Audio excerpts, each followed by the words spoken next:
¿Qué tal, queridísimos seguidores y seguidoras? Soy el doctor Juan Carlos Carrera Morales y hoy estamos muy contentos porque estamos estrenando una sección que se llama La Entrevista con el Especialista. Y vamos a hablar de muchos temas con pediatras especializados en muchísimas cosas para sacarles, como siempre, todas las dudas a ustedes. Y en esta ocasión tenemos a un compañero que conocí hace poco aquí en Cancún, el doctor Salvador Esteva. ¿Cómo estás, Juan Carlos? Muchas gracias, Chava, por aceptar la invitación. Hombre, gracias a ti. Y chistoso, porque ahorita estábamos platicando que conocemos, tenemos amigos en común. Amigos en común, pero un buen amigos en común, claro, de la Ciudad de México. Entonces ahorita estamos platicando y recordando viejos tiempos de la residencia.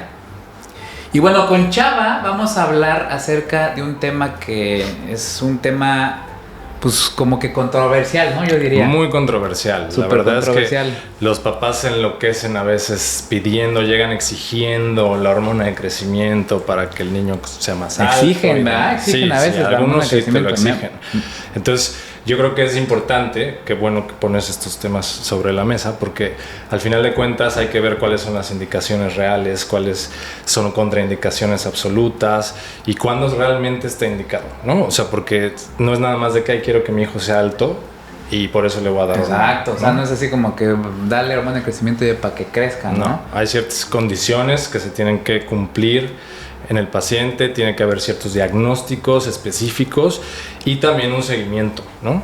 Porque sí. no está libre de efectos adversos y esto es lo que vamos a platicar de la hormona de crecimiento y todas las dudas que ustedes nos hicieron favor de preguntarnos en la página de Facebook. Les vamos a dejar abajo en la descripción la página de Facebook del doctor Chava, del doctor Salvador.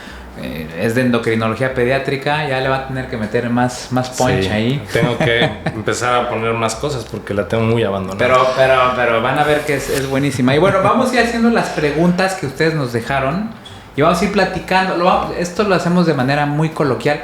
Fíjate, Chava, que yo te quisiera platicar a mí en lo personal este tema de la hormona de crecimiento, y yo creo que a todos los pediatras es algo que pues desconocemos completamente. Eso sí es algo que realmente y ni siquiera debemos ni manejar, porque ni sabemos, o sea, la verdad. Pues tienes razón, o sea, la verdad es que no deberían de manejarlo. No deberíamos. Yo hace algunos años me fui a vivir a Querétaro, okay, cuando estaba como empezando, pues que metías papeles que en el IMSS, en el ISSSTE, sí, buscando. Había un doctor que era el jefe de pediatría y me dijo, no estamos endocrino porque yo receto la hormona de crecimiento, ¿no?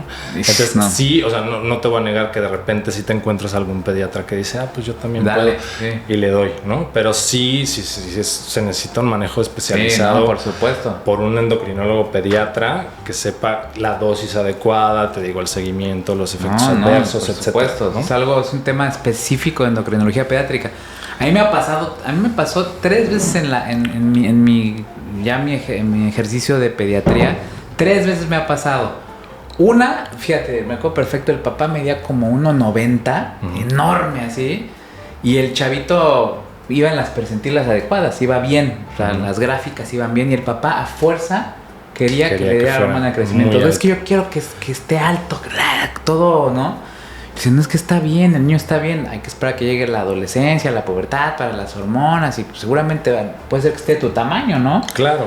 No, y lo terminé mandando con el endocrino. Le dije, ya, vete con un endocrino. Yo, porque ¿qué, te no? estaba exigiendo que me estaba exigiendo la hormona de crecimiento. Sí, y así llegan con nosotros también a veces, ¿no? Y por más que les expliques, sabes que no está indicado en este caso, porque o es una variante normal de crecimiento, que ahorita también vamos a platicar de eso, o no da para más, o sea, su talla genética está ahí, o sea, no lo puedo llevar más allá de lo que tiene programado en la parte genética. De todas maneras insisten, ¿no? Entonces, ahorita lo que les digo es, vamos a platicar sobre estos temas. Algo que decías del crecimiento, los niños tienen 3 etapas de crecimiento o máximo. Okay, la primera es el tercer trimestre en el embarazo, esa es como la parte más importante, y la segunda es desde que nacen hasta los 2 primeros años. Ese es como un pico extraordinario de crecimiento. Se va la gráfica rápido. Que ahí como papás pues ustedes se darán cuenta, ¿no? De repente que el niño creció muchísimo los primeros 2 años y después como que ya no crece tanto y hasta les preocupa y van con el pediatra, pero no, es normal que vaya disminuyendo la tasa de crecimiento con los años. Después se hace como una meseta entre 5 o 7 centímetros por año hasta los años puberales, en el que viene el tercer pico, que es el estirón de la pubertad. Entonces, cada niño es distinto, ¿no? Algo que les quiero comentar a los papás es que siempre deben de tener seguimiento pediátrico. O sea, a veces estamos muy acostumbrados como papás que nada más vamos con el pediatra cuando se me enferma, ¿no? Sí. Pero el pediatra es fundamental en el crecimiento y en el desarrollo y el seguimiento a lo largo de hasta los 18 años prácticamente. Sí, entonces, sí, es muy importante esta parte de ir vigilando. O sea, aunque el niño esté sano, por lo menos ir vigilando cada 6 meses cómo va su peso, cómo va su estatura, ¿no? No vamos a hablar tanto de esto, pero también hay una pandemia de obesidad y sobrepeso, ¿no? Impresionante, y eso también se tiene que estar revisando. Eso lo vamos a hacer. Tenemos un buen de programas. Un buen de programas. A ver, ahí va la primera pregunta, que obviamente fue la más común. ¿Cuándo está indicado realmente el uso, o sea, médicamente más bien, el uso de la hormona de crecimiento? Ok, mira, la FDA tiene 7 indicaciones puntuales como indicaciones absolutas. La primera es deficiencia de hormona de crecimiento, o sea, cuando en la hipófisis no se está produciendo, ya sea que sea congénita, como parte de un panhipopituitarismo, o que tengas una deficiencia adquirida, ya sea por una cirugía o por algún tumor, etc., ¿no? La segunda es insuficiencia renal crónica en los pacientes antes y después del trasplante, cuando vemos que a pesar del trasplante no alcanzan a hacer un catch-up con crecimiento y recuperación, también se les tiene que dar hormona de crecimiento. La tercera es el pequeño para edad gestacional. Estos niños o que fueron prematuros, pero que aparte tuvieron peso bajo para la edad gestacional, generalmente se les da entre los 2 y los 4 años para que hagan su crecimiento de recuperación habitual. Si después de los 4 años no alcanzan ese crecimiento de recuperación, está indicado darles hormona de crecimiento. El síndrome de Turner, que es una monosomía del cromosoma X, es más frecuente de lo que a veces pensamos, ¿no?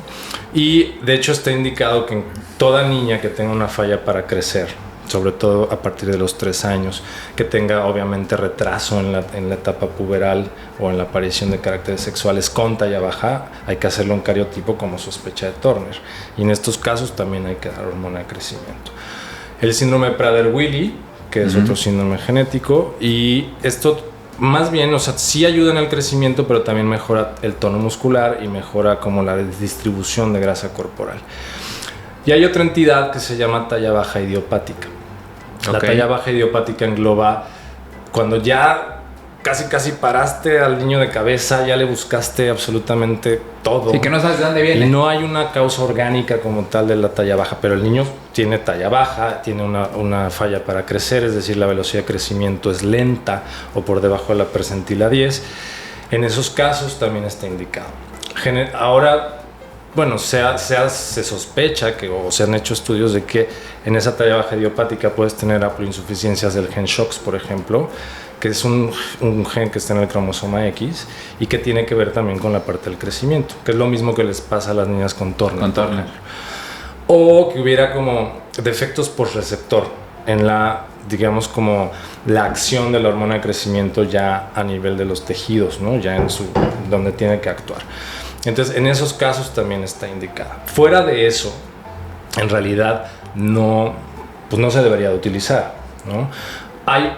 Hay cuestiones, por ejemplo, los niños con ATR, los niños que tienen ácido tubular renal, si no logran hacer igual su catch-up o su crecimiento de recuperación, la podemos usar, pero como una indicación relativa. Hay muchas patologías que una vez que le das el tratamiento adecuado, el niño inmediatamente... Como la ATR. Sí, o puedes tener un hipotiroidismo, por ejemplo, que llevaba 2-3 años sin diagnóstico, ¿no? Le das las hormonas tiroideas e inmediatamente tú ves cómo el niño repunta. Y solito, no necesito darle hormona de crecimiento, ¿sabes? De hecho, la ATR es la acidosis tubular renal y es una patología muy común que de hecho, obviamente, nos la preguntaron y ahorita vamos a ver esa pregunta. ¿Están sonando? ¿Qué? ¿Le seguimos? Sí, ¿no? Es que están sonando los teléfonos, estamos en un consultorio, entonces claro, estamos recibiendo muchas llamadas de ustedes. O sea, son las llamadas de todos. Entonces, si escuchan teléfonos, no hay bronca. A ver, fíjate que esta pregunta fue muy común y se me hizo muy extraño. Dice, ¿el dormir temprano es fundamental para que se active la hormona? La preguntaron muchísimas mamás. ¿No, ¿es cierto esto? Claro que es cierto. Mira, la hormona de crecimiento se produce durante todo el día. Y como la mayoría de las hormonas hacen como picos de secreción, ¿no? Entonces, durante el día, generalmente durante el ejercicio, cuando tienes actividad física, estás teniendo picos de secreción de hormona de crecimiento. Otra cosa que estimula o que ayuda es la ingesta de proteínas. Algunos aminoácidos como la arginina pueden ayudar también a la producción endógena de hormona de crecimiento. Pero el pico máximo de secreción se da entre las 12 y 2 de la mañana en el sueño de las lentas. Como la melatonina, bueno, ¿no? La prolactina, exacto. Entonces, ¿qué pasa? Tú tienes que llegar al sueño de ondas lentas para que alcances como ese pico máximo de secreción. Pero te tardas como unas 3-4 horas en caer realmente en sueño de ondas lentas. Entonces, réstale ahí de 12, 10, 9, 8. Más o menos te tienes que dormir entre 8 y media y 9. O sea, sí es cierto eso de que tu mamá te mande a dormir, porque si no, no vas a crecer. Sí, eso sí es cierto. Porque si no, te pierdes el pico de crecimiento.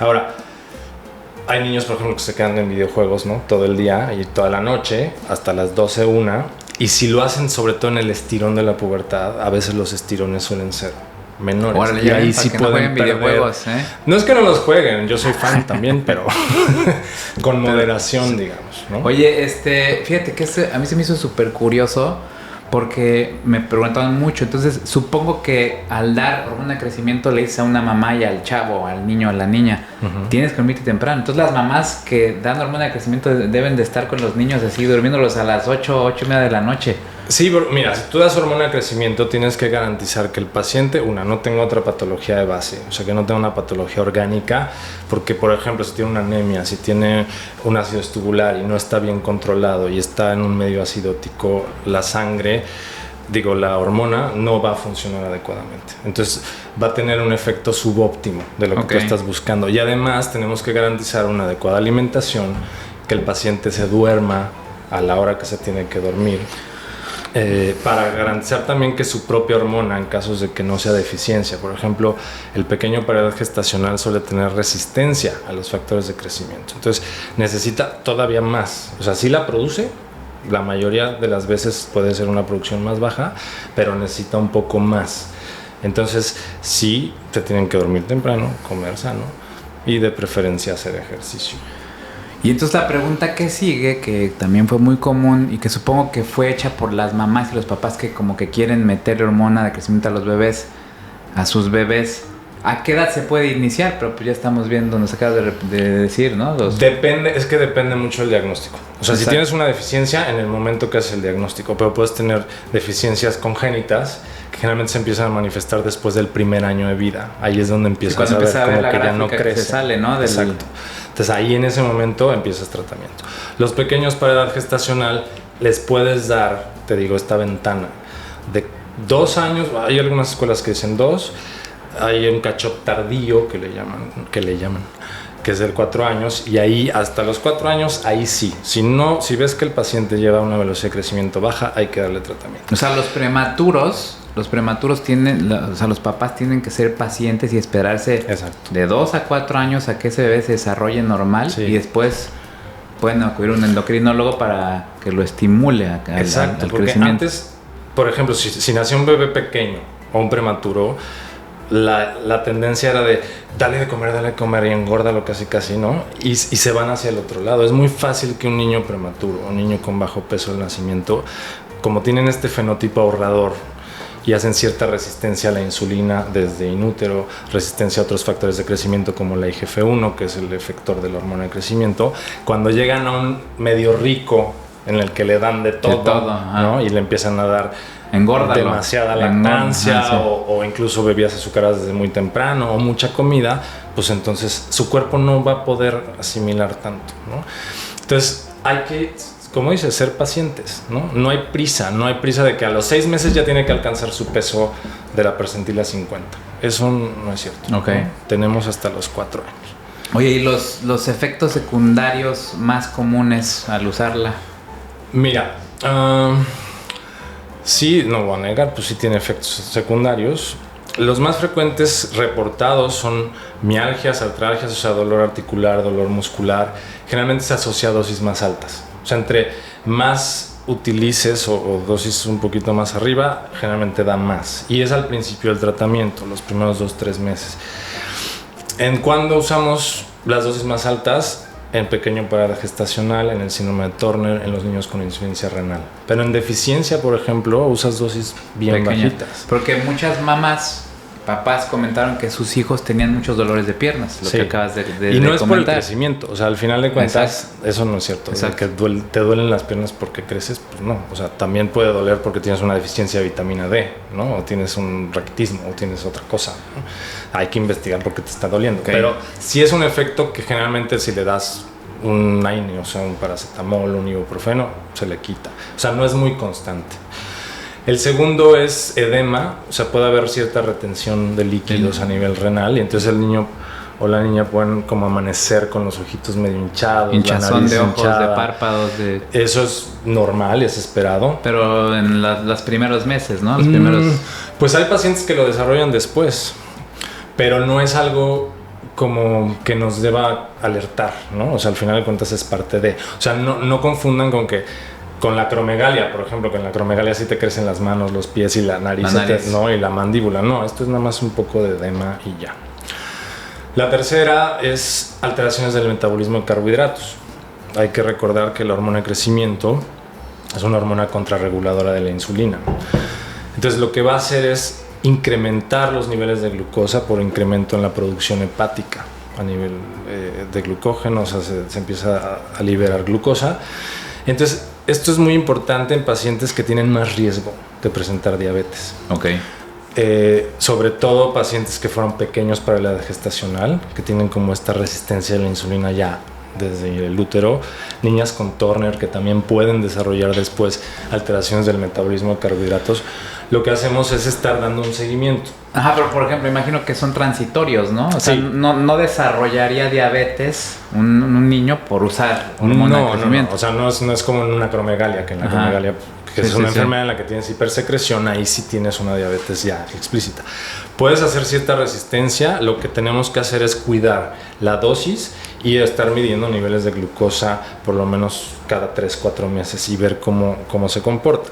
Ahora, sí hay que cuidar por eso también la alimentación. O sea, un niño que tiene hormona de crecimiento, lo ideal es que no esté comiendo muchos carbohidratos simples. O sea, vaya, todos, ¿no? Nosotros deberíamos de tener esa dieta y hacer ejercicio, ¿no? Porque eso ayuda a disminuir todavía más la resistencia a la insulina inducida por la hormona. Aquí fíjate que ahorita que estás platicando todo eso y que te pregunté, bueno, ¿me ibas a comentar algún otro efecto secundario? Sí, tiene más, pero tú sí. Dale.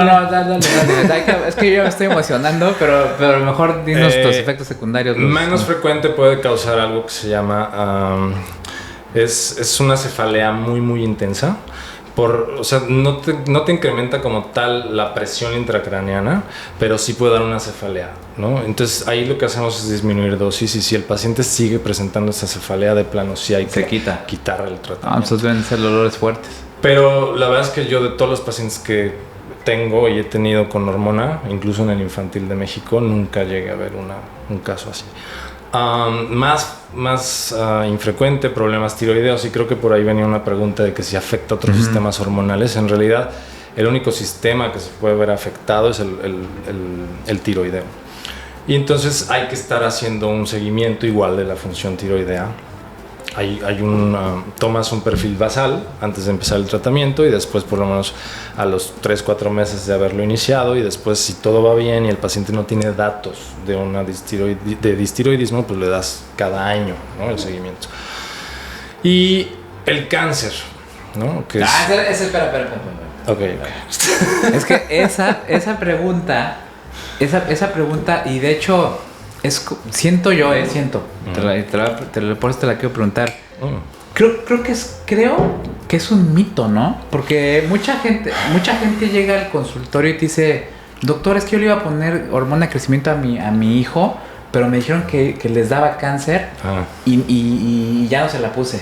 O sea, es algo que sí suena mucho. Claro. O sea, de hecho, fue una pregunta muy común. ¿Realmente sí es cierto que puede dar cáncer? Mira, ahí te va. La hormona como tal no va a dar cáncer, ¿ok? O sea, la hormona está sintetizada a partir de la hormona humana. O sea, es prácticamente una molécula igual, idéntica, ¿no? Entonces, no te va a causar cáncer.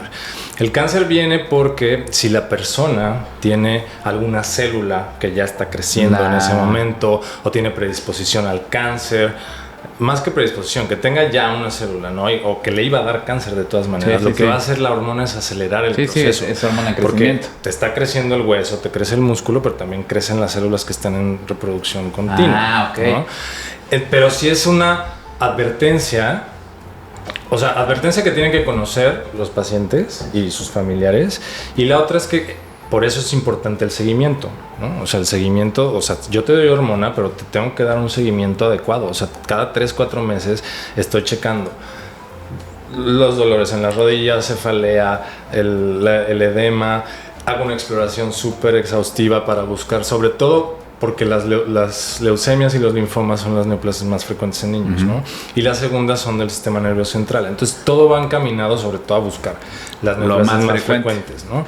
Ganglios, que no haya esplenomegalia, etc. Y, pero así como hacerle marcadores tumorales y eso, no. O sea, entonces, no, o sea, la hormona de crecimiento no te va a generar cáncer por sí, porque hay mucha gente que como que tiene miedo a esto. Claro. Más bien, por ejemplo, vamos a poner un ejemplo así como más coloquial, como acaba de decir Chava. Por ejemplo, un niño que está desarrollando un cáncer de hueso, que no es tan común, pero que no se ve, que no lo has notado, el niño todavía no tiene dolores ni nada, pero ya empieza a hacer sus primeras células cancerígenas. Hormona de crecimiento, pues es crecer, es como lo que agarre. darle de comer, ¿no? Es como darle de comer al cáncer y por eso se desarrolla más, igual las leucemias y todo, ¿no? Es eso, ok. Y hay otro tema, o sea, por ejemplo, teníamos muchos pacientes con tumores del sistema nervioso. El craneofaringioma es muy frecuente, que es un tumor que sale en la hipófisis, te puede dar deficiencia de hormona de crecimiento, ¿no?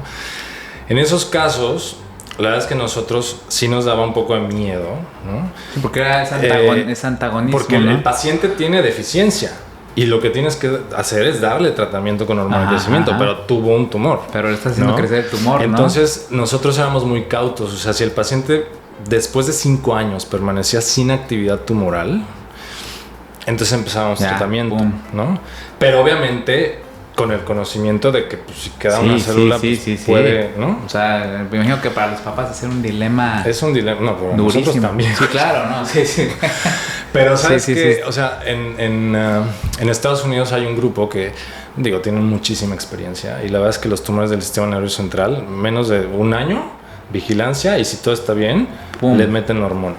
A nosotros sí éramos un poquito más cautos. El doctor Salvador, a ver, aquí hago paréntesis, él hizo, no lo dije al principio, hizo pediatría en el hospital Federico Gómez, en la Ciudad de México, y ahí mismo hizo endocrinología pediátrica, o sea, es una eminencia aquí. Ahí estuve trabajando también. ¿Trabajaste ahí? Sí, fue adscrito ahí. Órale. Como unos 3 años. Pues fíjense, vénganse acá a Cancún. Toda la gente que esté buscando endocrinólogo pediatra en esta área, en Cancún, en Campeche, toda el área de la península, cáiganle acá al grupo pediátrico Cancún. Aquí está el doctor Chava y con muchísimo gusto. ¿Y qué más, Chava? ¿Qué más, qué otros efectos hay ya?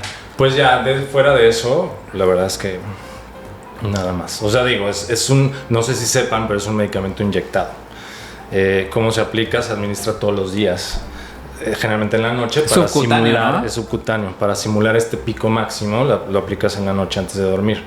Entonces a veces pues sí puede ser molesta, pero las agujas son pequeñas, en realidad es como si te aplicaras insulina, ¿no? Y hay varios métodos, hay plumas precargadas, hay otros dispositivos que ni siquiera ven la aguja, entonces a niños pequeños nos sirven mucho estos dispositivos porque pues no sé, como que no les causa tanto trauma, ¿no? Pero ya mis pacientes ya más como de 10, 11 años generalmente ya se inyectan incluso ellos solos. Sí, pues sí. ¿No? No es tan complicado. Y a ver, la pregunta del millón. ¿Sí se puede usar? A ver, ya aquí entre nos y todo. ¿Sí se puede usar en niños que su papá o su mamá están así como que yo quiero que mi hijo crezca 3 centímetros más? Ajá. O sea, realmente, y tú les explicas, a ver, puede activar un cáncer que pudiera estar desarrollando tu hijo, puede tener esto, puede tener lo otro. Mi hijo, mi esposa y yo queremos, y no tiene nada, no tiene ninguna indicación de los que nos las acabas de decir, sí se puede hacer, vaya, no sé si sea ético o no. Mira, si el paciente no tiene un problema de crecimiento, no lo va a hacer crecer más allá de su potencial genético. Digamos que todos los niños tienen un potencial que ya viene programado, ¿no? Y ese potencial ocupa el 70% de la capacidad que tienen para crecer. El otro 30% va a ser los factores externos, alimentación, pues, ejercicio, si tienen alguna patología o no. Pero sí se han hecho muchos estudios de esto, o sea, de niños que de verdad querían que crecieran o tenían algo que se llama retardo constitucional del crecimiento, que es una variante normal. Simplemente el niño va con cierto retraso en su crecimiento, pero ya al momento de llegar a la pubertad, pues hace su en la secundaria alcanza a todos, ¿no? Y aún dándosela años atrás, o sea, me refiero a que se la empieza a dar a los 5 o 6 años hasta la adolescencia, la ganancia en centímetros es de 5, 7, pero en promedio como de 4 centímetros.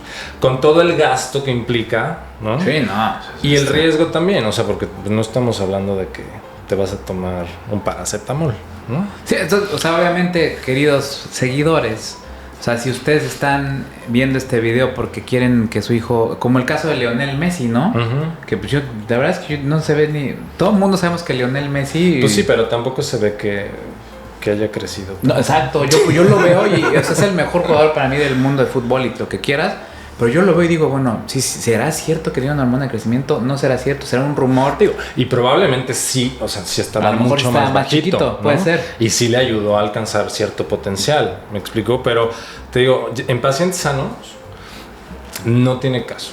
O sea, si tú estás viendo que tú llevas a tu hijo a su control con el pediatra y estás inquieta porque va un poquito abajo, pero ahí va agarrando las curvas y todo, ni te claves, ¿no? O sea, ni ¿para qué pensar en eso, no? Es que sí me han llegado pacientes que, por ejemplo, o sea, y justo, niños que son como atletas de alto rendimiento, que los quieren meter al equipo de básquetbol o de fútbol americano, hasta les piden cierta estatura para poder jugar profesionalmente, ¿no? Y hay casos que de plano dicen, híjole, es que si la parte genética no te lo va a dar, no te lo va a dar, o sea, por más que te dé la hormona de crecimiento, pues no te va a funcionar. Mejor juega. Lo que dices, eso es ético, o sea, decirles la verdad, ¿no? Ahora, hay gente que aún así quiere que se la des, ¿no? Pues sí, pues ya. Y vaya, pues si quieren intentarlo y ver hasta dónde llega, la verdad es que a mí no me gusta hacer eso. Sí, o sea, porque yo siento que sí sería como ya algo actuar en contra de... Pues sí. Y después te echan la culpa, ¿eh? O sea, llegan contigo, pero es que no creció. Yo no, o sea, no hay garantías. O sea, aquí no hay garantías. Escuchen eso. No estoy diciendo que no funcione, claro que funciona, pero funciona cuando está indicada. ¿Me explico? Ya en pacientes te llegan, por ejemplo, post estirón, o ya niñas que ya están menstruando, lo que sea, que ya están muy avanzadas y te dicen, quiero que crezca a los 16, 17 años. No, ya. Pues ya es un poco complicado. Sí, no, ya. ¿No? Y aparte vienen con una expectativa, no sé, miden unos 50, unos 55 y quieren llegar a unos 70. Al 80. No. Es que quiero crecer 20 centímetros pero en eso un mes. O sea, tampoco es un producto milagro. No. Sí, no. Oye, ya hemos resuelto ya varias preguntas que aquí estaban. Lo de la cirrosis tubular renal ya nos platicó Chava. Puede afectar el funcionamiento de otros órganos o glándulas. Ya nos explicó que puede afectar la glándula tiroides. Dice aquí que también fue común y está padre, me gustó esta pregunta. ¿Se puede mejorar la hipotonía en niños especiales? Por ejemplo, con niños con síndrome de Down, niños que tienen parálisis cerebral o algo así. ¿Sí funciona para poder generar mejor tono muscular? En realidad, mira, o sea, sí es una hormona que aumenta la síntesis de proteínas, puede aumentar la masa muscular. O sea, como uno de sus efectos, ¿no? De hecho, hay deportistas que la usan, ¿no? Sí, claro. O sea, después la usan como un anabólico, porque al final de cuentas es una hormona anabólica muy importante. Sí. Entonces, para aumentar masa muscular y demás. Ahora, en niños con Down no hay estudios, o sea, como para mejorar la hipotonía per se, ¿no? Hay más estudios como en cuanto a talla baja, porque al final de cuentas el síndrome de Down también cursa con una talla baja. Y no mejora, o sea, no por eso no es una indicación. Si no, sí lo sería. O sea, en realidad sí la han probado, pero no mejora el crecimiento a largo plazo. Y entre los efectos que se midieron en estos estudios para ver si había otros cambios, tanto por ejemplo en la función cognitiva, en el tono muscular y demás, tampoco se vio como una diferencia importante. Y eso que lo dieron, o sea, durante años, ¿no?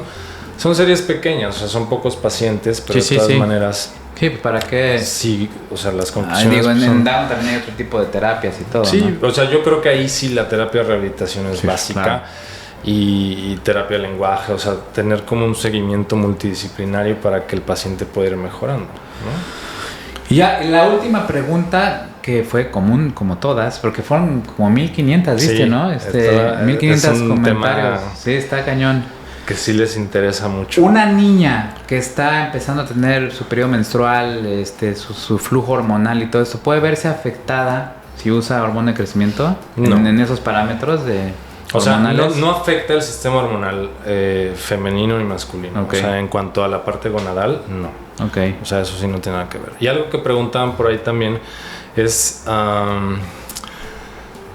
que... Ay, se me fue, porque había otra pregunta. De las otras... Fuera el sistema hormonal femenino. Que si puede adelantar la pubertad, algo así. Sí. Y no, tampoco. O sea, en realidad la hormona de crecimiento no influye en el sistema de gonadotropinas, que es el sistema de... Incluso hubo una persona, un adulto que preguntó que si se la podía poner él para crecer. O sea, tranquilos, ¿no? No, adultos para crecer en estatura, no. O sea, unos tacones. Algo que sí quiero que quede claro, o sea, por ejemplo, ¿cuándo no la vamos a utilizar? ¿No? O sea, ¿cuándo estaría contraindicada? Ándale, las contraindicaciones de enfermedades que la contraindiquen. O cuándo hay que suspenderla, o sea, cuando ya de plano decirle, sabes que ya no está funcionando, ya vamos a suspender el tratamiento. Contraindicaciones, por ejemplo, hay muchas enfermedades del hueso que son displasias esqueléticas, hay más de 490 descritas actualmente. Como la más frecuente, pues seguramente les va a sonar, es la condroplasia o el enanismo. El enanismo. ¿No? Y en estos casos que hay alteraciones directas en los factores de crecimiento de los fibroblastos o del cartílago o lo que sea, no funciona la hormona de crecimiento. Se ha usado, por ejemplo, en hipocondroplasia, que es como una forma más leve de acondroplasia, y sí se ha visto cierta mejoría, pero no es una indicación. O sea, sí se puede utilizar y ver cómo reacciona el paciente. Ahora, generalmente en las displasias la contraindicamos porque puede haber muchas deformidades óseas. O sea, si el paciente tiene escoliosis, o sea, la columna desviada o lo que sea, puedes incrementar todavía más la escoliosis. Incluso pacientes con Turner, que también es frecuente a veces ver escoliosis, si la escoliosis es muy marcada, está contraindicado. O sea, por lo menos tenemos que tener un seguimiento por ortopedia y que nos diga, sabes que estamos empeorando el ángulo o lo que sea, entonces ahí sí tenemos que suspender. Hay pacientes con cardiopatías que pueden tener hipertensión pulmonar, y también a veces la hormona de crecimiento puede incrementar más la hipertensión pulmonar. Entonces, en esos casos no se puede utilizar. Fuera de eso, pues las indicaciones que ya te dije. ¿Y cuándo la vamos a suspender? Cuando vemos que ya el paciente alcanza una velocidad de crecimiento menor a 2 centímetros por año, o sea que prácticamente con o sin hormona ya se está deteniendo el crecimiento. A veces la edad ósea mayor de 14 años, pero esto va a depender mucho de cada persona. Hay personas que todavía tienen discos abiertos a nivel del fémur y que son los que te dan más crecimiento longitudinal. Mientras veamos eso, o sea que están abiertos esos discos de crecimiento, el paciente tiene una velocidad de crecimiento adecuada, se la puede seguir dando hasta que termine su crecimiento. Y dependiendo de la patología, la mayoría se indican hasta que termina el crecimiento, ¿no? Incluso hay algunos que se tienen que dar en la etapa adulta. Las deficiencias de hormona de crecimiento requieren tratamiento en la etapa adulta por un seguimiento con endocrinólogos ya de adultos, pero también para mejorar parámetros metabólicos y parámetros de función cardiovascular. O sea, es una hormona que sí la necesitas al final de cuentas. Pero solo o sea, que quede claro, solo en ciertos casos, ¿no? O sea, no en todos. Perfecto. Oye, pues ya escucharon, queridos seguidores, ya sabemos cuáles son las indicaciones. No se le puede poner hormona de crecimiento a tu hijo si se te antojó así de que, ay, quiero que crezca más, porque no es una hormona milagrosa, o sea, no si tu hijo va a estar programado para medir unos 70, unos 65 por las condiciones genéticas, esta hormona no va a hacer que crezca a 1,85. O sea, es imposible hacer que un niño crezca tanto. Entonces, ahí chequen otra vez las indicaciones.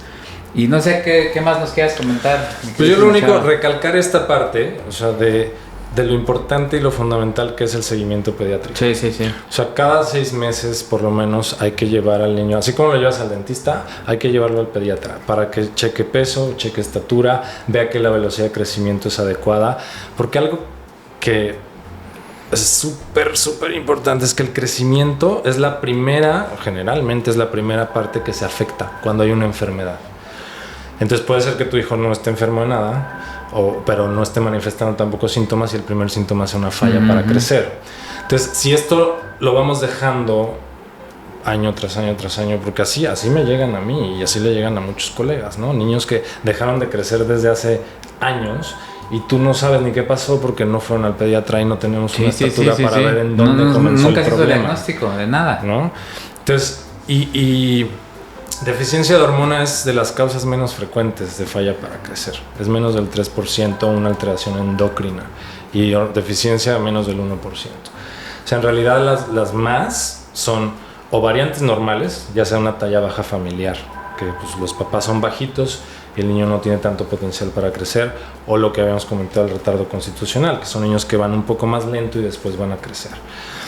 Y después enfermedades orgánicas, ¿no? Y ahí sí tendrías que descartar un sinnúmero, pero ahí se afecta mucho el peso. Entonces, cuando el peso también está afectado y vemos que la talla también, generalmente sospechamos más una parte orgánica y hay que hacer estudios para ver qué está pasando, ¿no? Excelente. Pues muchísimas gracias, queridísimo Chava. De nada, muchas gracias a ti. Pónganos acá abajo si quieren ahí más temas. Pusieron que aprovecháramos al endocrinólogo para hablar de la melatonina, que su uso en niños, que si realmente sí servía para poder dormir. Muchos pusieron acerca de obviamente la obesidad, diabetes, que son los más comunes. Sí, te lo voy a pedir. Yo quiero el micrófono para hablar de obesidad. Venga, vamos a hablar de obesidad, de diabetes. A mí me encantaría hablar sobre pubertad precoz, lactancia materna, niños obesos y lactancia materna. Obesos, lactancia materna. Entonces pónganos acá abajo los comentarios. Les vamos a dejar la página del Doc Chava para que lo vean, lo busquen. Y ya saben, aquí lo tenemos. Aprovechense y vengan para acá. Muchas gracias, Chava. Muchas gracias a ti. Que estén muy bien. Buenas noches. Bye.